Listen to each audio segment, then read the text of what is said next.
వచ్చి చూడు గోదావరి స్పెషల్కి స్వాగతం. యాక్చువల్గా మనం తూర్పుగోదావరిలో ఉన్న రకరకాల ప్లేసెస్కి వెళ్తున్నాము. అక్కడ ఉన్న ఫేమస్ రెసిపీస్ని తెలుసుకుంటున్నాం కదా. అందులో భాగంగా ఈరోజు పెద్దాపురం వచ్చాం. మరి పెద్దాపురం అనగానే మనందరికీ గుర్తొస్తుంది కదా పెద్దాపురం వారి పాలకోవా. సో ఈ పాలకోవా స్పెషాలిటీ ఏంటి, ఎలా తయారు చేయాలి, ఎప్పుడు స్టార్ట్ అయింది, ఇలాంటి డీటెయిల్స్ అన్ని ఇప్పుడు తెలుసుకుందాం. మనం ఇప్పుడు పెద్దాపురం పాలపరవ్ పాలకోవా ఈ ప్లేస్లో ఉన్నాము. కొన్ని ఇయర్స్ అగో ఇక్కడే స్టార్ట్ అయిందన్నమాట. ఈ పాలకోవా ఏదైతే ఉందో మనందరికీ బాగా ఫెమిలియర్ అయింది. ఇక్కడ ఎలా రెడీ చేస్తారో, అసలు ఎప్పుడు స్టార్ట్ చేశారో, దీనికి సంబంధించి డీటెయిల్స్ అని చెప్పడానికి మనతో పాటు సరస్వతి గారు ఉన్నారు. నమస్తే అండి. నమస్తే. సరస్వతి గారు, ఇంటికి మీరు పాలపరవ్ పాలకోవా అని ఇక్కడ ఫేమస్ కదా, ఆయనకి మీరు ఏమవుతారు? మా నాన్నగారండి ఆయన. ఓహో, మీ నాన్నగారా? ఎప్పుడు స్టార్ట్ అయింది? అది 1970 నుంచి స్టార్ట్ అయింది. 70లో స్టార్ట్ అయింది. 70లో స్టార్ట్ అయింది. అప్పటి నుంచి ఇప్పటి వరకు కంటిన్యూగా జరుగుతుందండి. ఎప్పుడు ఇది లేదు, అందరూ వచ్చి ఎక్కువగా ఇష్టపడి తీసుకుంటారు. ఏంటి ఎందుకంటే జనరల్గా ఇంట్లో కొంతమంది పాలకోవాలు అవి రెడీ చేస్తుంటారు, కానీ దానికి దీనికి టేస్ట్ చాలా వేరియేషన్ ఉంటుంది కదా. తేడా ఉంటుందండి. ఆ క్వాలిటీ అలా చేశారండి మా నాన్నగారు. అలా ఏమైనా సీక్రెట్స్ ఏమైనా ఉన్నాయా మీరు కలిపే వాటిలో? సీక్రెట్స్ ఏమి లేవండి. మామూలు పాలు, పంచదార అంతేనా? కాకపోతే క్వాంటిటీ అది మీరు తీసుకునేది క్వాంటిటీ తీసుకునే క్వాంటిటీ అది పర్ఫెక్ట్గా ఉంటుందండి. దీనికి రాజీ పడం. ఓహో, ఓకే, అవునా? సరే, ఇంతకీ మీకు కూడా వచ్చా చేయడము? కొద్దిగా వచ్చండి. ఎక్కువ వర్కర్స్ చేస్తారు, పెద్ద పొయ్యిలు కదా. మీరు పార్టిసిపేట్ చేయరు, వాళ్ళు చేపిస్తారు. ఏదో చిన్నప్పుడు చేసేవాళ్ళం. చిన్నప్పుడు అంటే మీరు చిన్నప్పుడే నేర్చుకున్నారా? మామూలుగా తయారు ఉంటుంది కదా, సరదాగా చిన్న చిన్నవి నొక్కడం అలాంటివి. అప్పుడు వద్దంటే చేస్తుండే వాళ్ళేమో చిన్నప్పుడు. ఇప్పుడు ఇంకా చేయలేదు, ఇప్పుడు ఇంకా చేయట్లేదు, ఓన్లీ చేయించడం మాత్రం. ఓకే, అప్పట్లో ఎలా ఉంది బిజినెస్, ఇప్పుడు ఎలా ఉంది? ఇప్పుడు ఒకలాగానే ఉంటుంది, ఇంకా డెవలప్ అయింది. ఎందుకంటే అప్పుడు కొద్దిగా ఉండేది, ఇప్పుడు పేపర్లో అది పడడం, న్యూస్లో బాగా తెలిసింది అందరికీ తెలియదు. చుట్టుపక్కల ప్రాంతాలంతా వస్తారు. ఓకే, ఇక్కడ ఈస్ట్ గోదావరి, తెనాలి, గుంటూరు, ఎక్కువ అమెరికా వెళ్తుంది, బెంగళూరు వెళ్తుంది, కలకత్తా ఇవన్నీ పట్టుకు అంటే చుట్టాలు ఉంటారు కదా, వాళ్ళు పట్టుకెళ్ళి ఇస్తూ ఉంటారు. అమెరికా అయితే ఎక్కువ వెళ్తుందండి. ఓకే, బాగా ఎక్కువ పట్టుకెళ్తారు. మీకు కాంప్లిమెంట్స్ ఏమేమి వచ్చాయి చెప్పండి. అంటే ఇప్పుడు వరకు ఎంతో మంది పొగుడుతుంటారు, చాలా బాగుంటుంది అనేనా? ఏమన్నా మీకు ఇంకా బాగా మీరే ఆశ్చర్యపోయాను మంచి పొగడితే ఏమన్నా వచ్చిందా? తిన్నవాళ్ళు ఎవరు ఒక్కొక్కరు ఫోన్ చేసి చెప్తుంటారు, చాలా బాగుందండి మీకు అవ్వాలా అని చెప్తుంటారు. ఇంకో 4-5 సార్లు అలా పట్టుకెళ్తానే ఉంటారు. వీళ్ళు ఎవరైనా చుట్టాలు పట్టుకెళ్ళారు అనుకోండి, కంపల్సరీ కోవా తేవాలి, లేకపోతే రావద్దని చెప్తుంటారు. ఓహో, అలా చెప్తారా? అలా చెప్తారు. బెస్ట్ కాంప్లిమెంట్ ఇదే లాంటి. అదే అయితే ఓకే, కోవా తేకపోతే అసలు రావద్దని చెప్తూ ఉంటారు. అవునా? సో కోవా తీసుకెళ్ళిందే అంటే అక్కడికి వెళ్ళొద్దంట. మీరు కూడా ఒకసారి ఇక్కడికి వచ్చి ఇది తిన్న తర్వాత మాత్రం ఎవరన్నా తెలిసిన దీని టేస్ట్ తెలిసిన వాళ్ళ ఇంటికి మాత్రం ఊరికే వెళ్ళొద్దు, తీసుకునే వెళ్ళాలి. ఓకే, మనం ఇది స్టార్ట్ చేసి మాట్లాడుకుందాం. సో పాలకోవా ప్రాసెస్ ఎలాగో ఇప్పుడు స్టార్ట్ చేద్దాము. స్టార్ట్ చేస్తే ఇంకా బోల్డెన్ని వివరాలు చెప్తూ ఉన్నారు, చాలా బాగున్నాయి, ఇంట్రెస్టింగ్ థింగ్స్ అవన్నీ విందాము. ఓకే, మరి ఇంతకీ దీనికి కావాల్సిన పదార్థాలు మీరు ఇందాక చెప్పారు కదా, పాలు, పంచదార, అంతే? పాలు, పంచదార. సో మరి ఫస్ట్ ఏం తీసుకోవాలి? ఫస్ట్ పాలు తీసుకుని కడాయిలో వేయాలండి. చిక్కగా అయిపోవాలి, అది బాగా తిప్పుతూ ఉండాలి గరిటె పెట్టి. సో ఇవన్నీ మరగాల బాగా చిక్కగా అయితే ముద్దలా అయిపోవాలి. సో ఏమి కలపకుండానే పాలు బాగా మరిగిపోయి చిక్కగా అయిపోతాయి లాస్ట్లో. సరస్వతి గారు, ఇప్పుడు ఇందులో పాలు వేసాం కదా, ఈ పాలు ఒరిజినల్గా అంటే ఏదైనా డైరెక్ట్గా గేదె పాలు లేకపోతే ఆవు పాలు లేకపోతే ప్యాకెట్ పాలు ఏదైనా ఉపయోగిస్తారా? లేదండి, గేదె పాలే వాడతాం. ఓన్లీ గేదె పాలే వాడతారు. చిక్కగా వాటర్ అసలు మనం అలా ఆల్రెడీ వాటర్ వేస్తే మళ్ళీ దాన్ని ఎలాగో మరిగించాలి కదా. ఓకే, పాలు అయితేనే పవా తయారవుతుంది, లేకపోతే మారిపోతుంది. దానికి వేరే కలర్ ఏం రాకుండా దాంట్లో 2 రకాలు చూసాను నేనైతేనే. మీకు దాని మీద ఏమైనా ఐడియా ఉందా? మీకు ఫస్ట్ నుంచి ఈ ప్రాసెస్లోనే ఐడియా ఉందన్నమాట. ఓకే, అయితే బహుశా అది దాంట్లో ఏమన్నా కొంచెం ఎక్కువగా మీరు చేసేంత ప్రాసెస్ లేకుండా సింపుల్గా అయిపోతుందేమో. ఓకే, ఎందుకంటే అది కంప్లీట్గా వైట్గా ఉండి కొంచెం మిల్కీగా కనబడుతుంటుంది. ఇప్పుడు ఇక్కడ ఉన్న పాలకోవా అయితే ఆల్రెడీ నేను ఇది వరకు తినున్నాను కాబట్టి ఇది కాస్త డిఫరెంట్గా అనిపిస్తుంది. ఆ రెండింటికి చేంజ్ ఉందని మీకేమన్నా ఐడియా ఉందేమో? తేడాగా ఉంటుంది. సో మరి ఈ పాలు ఇంతకి ఇప్పుడు ఎంత క్వాంటిటీ తీసుకుంటే ఎంతసేపు పడుతుంటుంది జనరల్గా? 10 లీటర్స్ తీసుకున్నాం అనుకోండి, 1 అవర్ 1.5 అలా పడుతుందండి. అది పాలను బట్టి తక్కువగా ఉంటే ఎక్కువ టైం పడుతుంది, లూజ్గా ఉంటుంది. చిక్కటి పాలు అయితే తొందరగా అయిపోతుంది.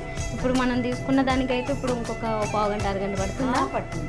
అది పడుతుంది కదా, మొత్తం బాగా మరగాలి కదా. బాగా మరిగి చిక్కగా అవ్వాలి. ముద్ద తయారయ్యాక అది ఒక చోట పెట్టి అప్పుడు మళ్ళీ కోవా తయారు వేరే ఉంటుంది తర్వాత ప్రాసెస్. ఇప్పుడు మొత్తం పొయ్యి మీద అయితే మాత్రం అది చిక్కగా అయిపోవాలి అంతే కదా, ముద్దలా తయారైపోవాలి. ఓకే సరే, మరి కాసేపు వెయిట్ చేద్దాం. సో మరి ఇది ముద్ద అయిపోయింది కదా, తయారైంది. ఓకే ఇప్పుడు ఏం చేయాలి? షుగర్ వేస్తాను. ఓకే, ఇది ఇప్పుడు కలవడానికి ఎంత టైం పడుతుంది? ఒక పావుగంట సరిపోతుంది. ఓకే, సో పావుగంట లోపుగా ఇప్పుడు గోదావరి పుష్కరాలు జరుగుతున్నాయి కాబట్టి దాని గురించి చెప్పండి. మీరు వెళ్ళొచ్చారా? వెళ్ళొచ్చు, పుణ్యస్థానం కదా, చాలా బాగుంది. ఓకే, చేయగానే తృప్తి అనిపించింది. అవునా, ఎన్నిసార్లు వెళ్ళుంటారు ఇప్పటికి? అంతకుముందు 2 సార్లు వెళ్ళండి, మా వారు మేము కలిసి 2 సార్లు వెళ్ళారు, ఇది మూడోసారి. ఓకే, మన లైఫ్ స్పాన్ మొత్తంలో 4 సార్లు 5 సార్లు మాత్రమే వెళ్ళగలుగుతాం. మీరు 3 సార్లు కంప్లీట్ చేసేసారు. అన్నిటికంటే ఎప్పుడు బాగా రష్గా అనిపించింది? ఇప్పుడు బాగా ఎక్కువ ఉన్నది ఇప్పుడు ఎక్కువ రష్గా అనిపిస్తుంది. అవునా, ముందు అంత ఎంత ప్రచారం అది ఏం లేదు కదా, కొంచెం తక్కువగా అనిపించింది. మామూలుగా వెళ్ళొచ్చేసాం అంటే ఇంత ఆంక్షలు ఇప్పుడైతే మరి. ఓకే, మరి మీ చుట్టుపక్కల ఈ ప్రాంతాలన్నీ కూడా అంటే గోదావరి పాయలు ఉన్నాయి కదా, ఈ అన్ని చుట్టుపక్కల ఉన్నాయి. మీరు ఎస్పెషల్లీ ఎక్కడికి వెళ్తారు? ఎక్కువ రాజమండ్రి వెళ్తాం. రాజమండ్రి వెళ్తారు, మెయిన్ ప్లేస్ కాబట్టి అక్కడికి వెళ్తారు. దగ్గర. ఓకే, అక్కడ మా సిస్టర్ వాళ్ళు ఉన్నారు, ఇంటికి వెళ్ళి. మరి ఎక్కడి నుంచో అంటే దూర ప్రాంతాల వాళ్ళు కొంతమంది ఎక్కడికెక్కడికో వెళ్ళిపోయి ఉంటారు కదా, వాళ్ళందరూ కూడా ఇప్పుడు వచ్చినప్పుడు ఇక్కడికి వస్తుంటారా మీ ఇంటికి? వస్తుంటారు, గోదావరి పుష్కరాలు వస్తుంటారు. ముందు కోవా కొనుక్కోవడానికి వస్తుంది. కోవా కోసం కంపల్సరీగా వస్తారు, చుట్టాలు వస్తారు, పట్టుకెళ్తుంటాం, వాళ్ళందరికీ ఇస్తూ ఉంటాం. దగ్గర వాళ్ళకైతే ఇచ్చేస్తాం మామూలుగా, వేరే వాళ్ళకి కొనుక్కుని వెళ్తారండి. చుట్టుపక్కల ప్రాంతాలు ఫేమస్ కదా, ఇక్కడికి వచ్చి కంపల్సరీ కోవా కొనుక్కుని వెళ్తారు. ఓకే, సో గోదావరి పుష్కరాలకు వచ్చినప్పుడు ఇక్కడికి వచ్చి పాలకోవా కూడా తీసుకుపోతారు పనిలో పనిగా. ఈ చుట్టుపక్కల ఉన్న మంచి ప్లేసెస్ ఏంటి చెప్పండి? అప్పుడు పాండవుల మెట్ట ఉందండి. ఏంటి దాని హిస్టరీ? పాండవుల మెట్ట అంటే పాండవులు అక్కడ వనవాసం చేసేటప్పుడు ఉన్నారని భీముడు పాదం అని ఉంటుందండి, పెద్ద పాదం ఉంటుంది. ఓహో, ఎంత ఉంది? నా అంత ఉందా? అదేంటి పెద్దది ఉంటుంది. ఓకే ఓకే, మన పాదం కంటే కొంచెం పెద్దది ఉంటుంది.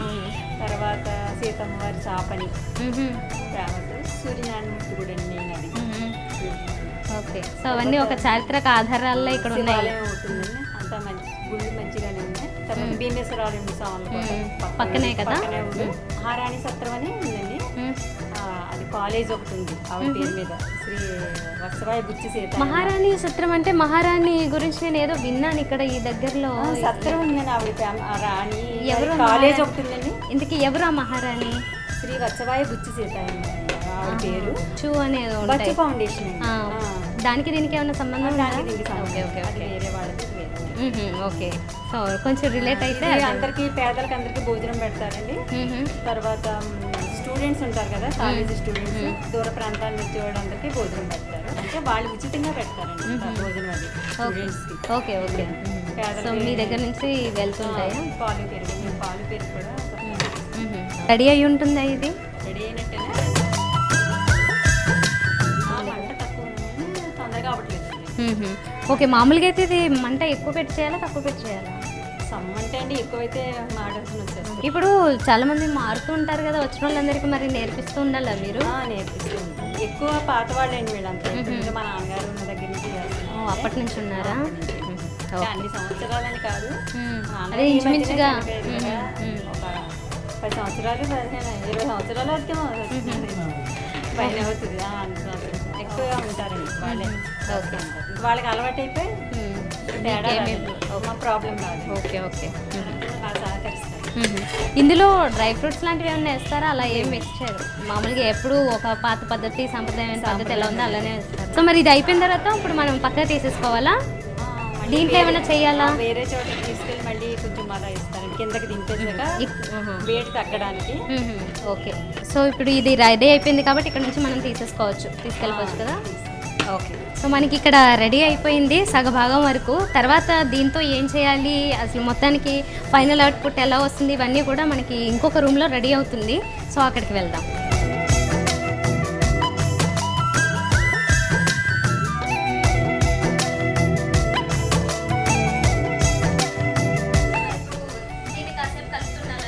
అవునండి, అలా కొద్దిసేపు మదాయించాక అప్పుడు వేరే ప్లేట్లోకి తీసుకుని లోపలికి వెళ్ళి బిళ్ళలు తయారు చేస్తారు. ఓకే, అవి తయారు చేస్తారు. ఇంటికి మీకు సపోర్ట్ ఎవరు అంటే ఇప్పుడు మీ ఫ్యామిలీలో ఈ తయారీ విధానానికి కానీ లేదంటే ఇక్కడ మిగతా పనులు చూసుకోవడానికి ఇంకెవరు చూస్తున్నారు? మా బాబు చూసుకుంటారు. మీ అబ్బాయి మీ పేరు వంశీ కృష్ణ. కంప్లీట్గా దీనికే డెడికేట్ అయి ఉన్నారా లేదంటే వేరే వర్క్స్ చూసుకుంటే?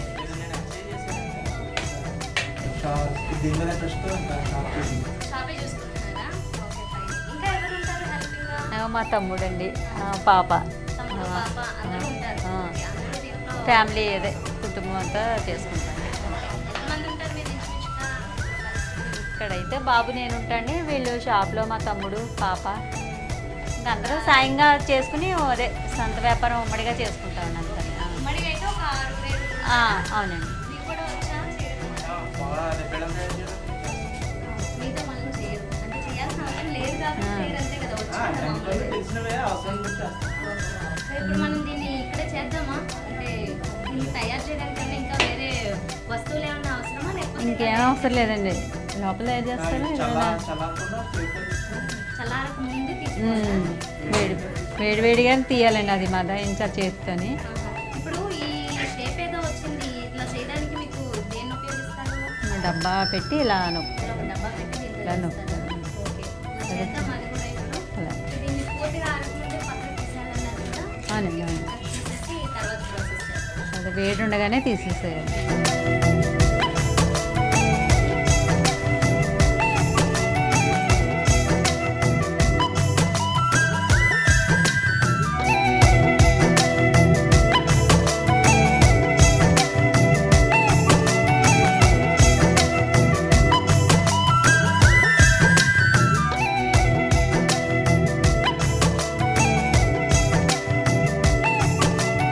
సో ఇక్కడ ఇది. ప్లేట్లోకి మనకి ఇది స్టఫ్ రెడీ అయ్యింది.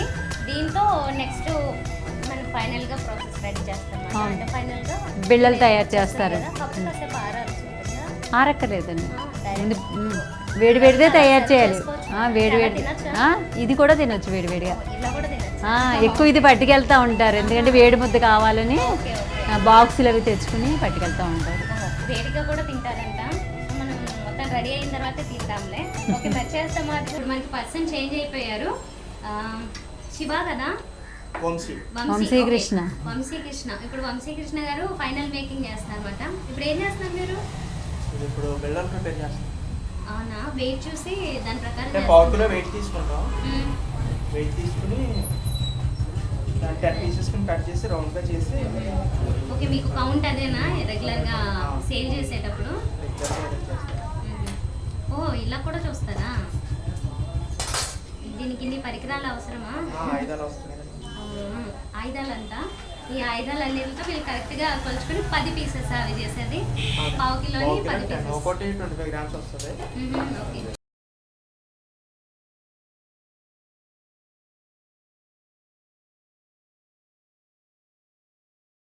దీంట్లో మరి నెయ్యి అవి వేరు కలుపుతా ఉన్నారు కదా, ఇంకెంత అన్ని పాలు పెరిగాయి కదా, వెయ్యిరా ఇంకైతే? ఓన్లీ పాలు పంచుతారు.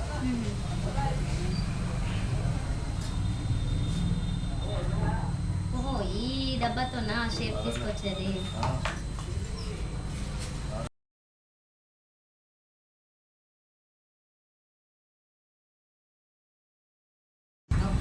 సో పీసెస్ అన్ని ఇట్లానే చేస్తారా? మీకు ఆర్డర్స్ వస్తాయా బయట నుంచి? ఐ మీన్ పెళ్ళిళ్ళకి అలాంటి వాటికి ఏమైనా ఆర్డర్స్ వస్తుంది. వస్తాయి. ఓహో, ఇదే రకంగా చేస్తారా? ఎప్పుడు ఇదే రకం అండి. ఇన్స్టెంట్ గానే అంటే ఇంకా పెద్ద పీసులు తయారు చేస్తాం. 100 గ్రామ్స్ ఒకటి, 50 గ్రామ్స్.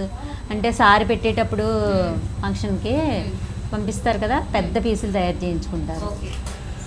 ఇది మేము ఎప్పుడు తయారు చేసి సైజ్ ఇది. సేల్కి మామూలుగా సేల్కి. ఇప్పుడు ఈ పీసెస్ ఇలా విడివిడిగా ఒక్కొక్కటి కూడా అమ్ముతారా? 10 రూపీస్, 10 రూపీస్ అండి. కిలో అయితే 360 అండి. 40 వస్తాయి. సో ఈ మొత్తానికి ఇలా తయారు చేసింది ఒక్కసారి ఇప్పుడు మనం తయారు చేస్తాం కదా, ఇది తయారైంది ఎన్ని రోజులు ఉంటుంది? బాగా 1 వీక్ ఉంటుందండి. ఇంకా ఎక్కువ కూడా ఉంటుంది కానీ 1 వీకే 1 వీక్ చెప్తాం. బాగా టేస్టీగా ఉంటుంది అప్పటి వరకు. ఓకే, సో రెడీ అయిపోయినట్లే కదా మరి? టేస్ట్ చేస్తారా? వేడివేడిగా ఉంది కదా, ఈ వేడివేడిగానే నేను కూడా టేస్ట్ చేస్తాను. యాక్చువల్గా ఇది ఇలా తయారు చేయక్కర్లేదు, ఇందాక మనం చూసాం కదా అలా స్టఫ్ వేడివేడిగా ముద్దలా కూడా తినొచ్చంట. సో అలాగా బాగుంటుంది, తర్వాత కూడా చల్లారిన తర్వాత కూడా బాగుంటుంది. కానీ మొత్తానికి ఇలా బాగుంటుంది అన్నారు కాబట్టి ఇప్పుడు నేను ఇది ఒకసారి టేస్ట్ చూసి ఎలా ఉందో చెప్తాను. యాక్చువల్గా నేను కొంచెం పాతదైక అంటే ఒక 2-3 డేస్ అయిన తర్వాత అలా తిన్నాను, కానీ ఇంత వేడివేడిగా ఎప్పుడు తిని చూడలేదు. కాసేపటి వరకు దీని టేస్ట్ తెలియట్లేదు, ఎందుకంటే ఇది కొంచెం ఎలా అంటే మనకి చూయింగ్ గమ్ టైప్లో గమ్లా ఉంటుంది. అందువల్ల వెంటనే టేస్ట్ తెలియట్లేదు, కానీ స్వీట్ ఇవన్నీ కూడా పర్ఫెక్ట్గా ఉన్నాయి. పాలని కూడా పర్టికులర్గా ఏం తెలియట్లేదు దీంట్లో, బట్ టేస్ట్ మాత్రం చాలా బాగుంది. యాక్చువల్గా పెద్దాపురం పాలకోవా ఇది ఎంత ఫేమస్, ఆ ఫేమస్తో పాటుగా నాకు కూడా అంతే ఇష్టం అన్నమాట. ఈ సరౌండింగ్ ఏరియాస్ అన్నీ కూడా బాగా సేల్ అవుతూ ఉంటాయి, అందరికీ తెలుసు ఈ ఐటమ్. కాకపోతే చేసుకోవడం మాత్రం రాదు కాబట్టి ఖచ్చితంగా కొంటారు. సో ఇక్కడికి ఎవరైనా వచ్చినా కూడా చక్కగా ఖచ్చితంగా ఒకసారి ఇక్కడికి వచ్చి ఇలాంటి ఐటమ్స్ అన్నీ ఖచ్చితంగా ఈ సాంప్రదాయమైన వంటల్ని ఒకసారి అని టేస్ట్ చూడాలి. సో సరస్వతి గారు, వంశీ గారు, ఇలా మీ ఫ్యామిలీ మెంబర్సే కదా వీళ్ళు? మా తమ్ముడండి, తమ్ముడు గారు అమ్మాయి, ఓహో అమ్మాయి. మా వర్కర్స్, ఈయన మా గుమస్తా. ఓహో ఓకే. సో వీళ్ళందరూ మీ దగ్గర ఎప్పటి నుంచో ఉన్నారు? ఉన్నారండి, చేస్తున్నారు.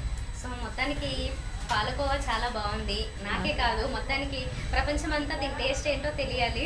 ఇలాగే అంటే ఇప్పుడు నుంచి ఒక 50 సంవత్సరాల వరకు నుంచి చేస్తున్నారు కదా, ఇలాగే ఇంకో 10 కాలాల పాటు ఇలాంటి ఒక సాంప్రదాయమైన రుచులను అందరికీ పంచాలని మనస్ఫూర్తిగా కోరుకుంటున్నాము.